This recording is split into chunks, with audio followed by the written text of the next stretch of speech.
ओडिशा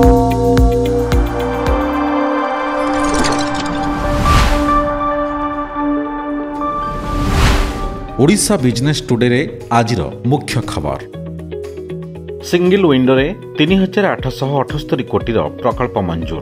प्रति पंचायत रे खोलिबो जनपोषण केन्द्र। पाणीपाग तथ्य देव एआई। सरकारी प्रमाणपत्र पई आधार आवश्यक।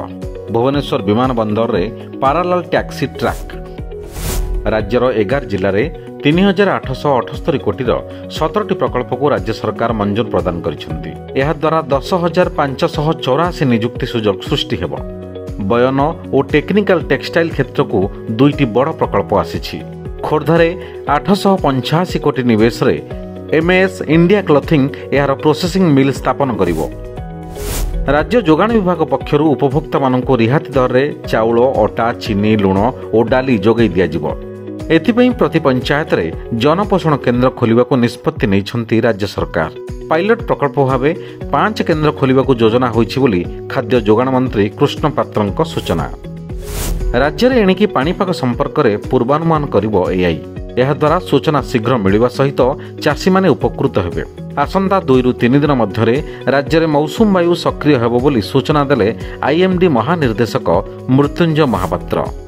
जातिगत प्रमाणपत्र, आय प्रमाणपत्र, आईनगत उत्तराधिकारी, दस्तावेज पंजीकरण, जमी सत्वर रेकर्ड आदि पई आधार आवश्यक।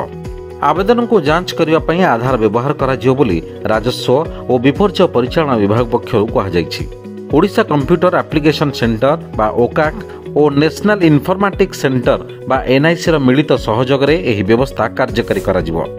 48 कोटी व्यय अटकल रे भुवनेश्वर अंतर्जातीय विमानबंदर रे पारालाल टैक्सी ट्रैक प्रस्तुत होईछि। एणिकी घंटाक भितरे 24 विमान उड़ान भरिबा किंबा अवतरण करि परिबे। ट्रैक प्रस्तुत परे बेसामरिक विमान चलाचल निर्देशालय एहाकु सबुज संकेत दैछि बोली विमानबंदर निर्देशक प्रसन्न प्रधानଙ୍କ सूचना। It's all of your business. Business breaking.